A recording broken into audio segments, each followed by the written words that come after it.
बिस्मिल्लाहिर्रहमानिर्रहीम। अस्सलाम वालेकुम नाज़रीन। प्रोग्राम इस्लाम और इंसान के साथ आपका मेज़बान रियाज खान। आज जिस मौजू पर हम बात करेंगे बड़ा खूबसूरत सा मौजू है और मौजू है इस्लाम और निकाह। इस मौजू पर बात करने के लिए, हमारे सवालात के जवाब देने के लिए हमारे स्टूडियोज़ में मारूफ आलिम दीन हज़रत अल्लामा हाफिज़ मोहम्मद सिफ़ात रसूल मौजूद हैं। हम उन्हें कहते हैं अस्सलाम वालेकुम। वालेकुम अस्सलाम व रहमतुल्लाह। इमाम साहब, निकाह लफ्ज़ जब हमारे ज़हन में आता है तो शादी का एक बड़ा खूबसूरत सा तस्वुर आता है। आप ये बताइएगा कि निकाह का इस्लामी तस्वुर क्या है? निकाह का तसव्वुर कि दो इंसानों को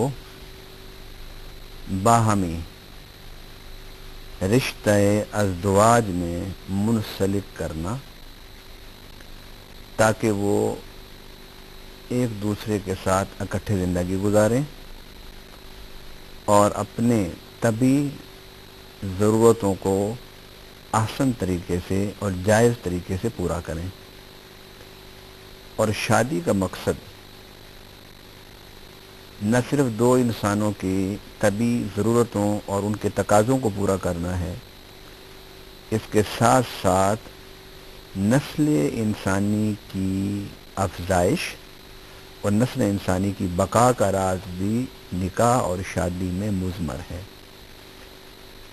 हज़रत आदम और हज़रत हव्वा को जब दुनिया में भेजा गया तो अल्लाह रब्बुल आलमीन ने उनकी तख्लीक पर गुफ्तगू करते हुए कुरान पाक में इरशाद फरमाया कि हमने इंसान को एक जान से पैदा किया और फिर उस इंसान से औरत को पैदा किया और फिर उस मर्द और औरत को रिश्ता निकाह में मुंसलिक किया और फिर अल्लाह ताला ने उन दो इंसानों से नस्ल इंसानी को पूरी ज़मीन पर फैला दिया।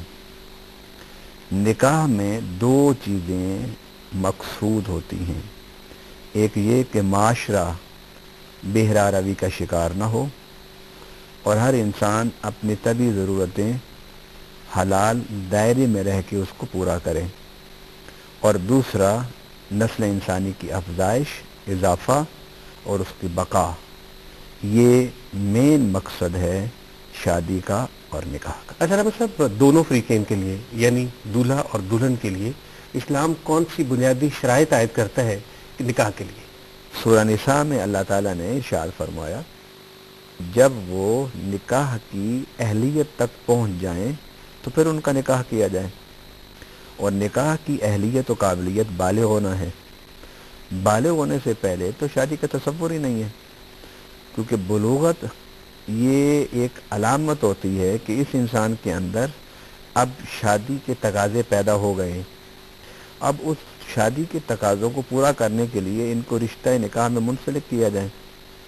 बुलूगत से पहले तो एक इंसान में शादी की रग़बत, शादी की चाहत या शादी के तकाज़े उसके अंदर पैदा ही नहीं होते, तो उस वक्त और उस उम्र में शादी करना वो तो एक बेमकसद काम होगा।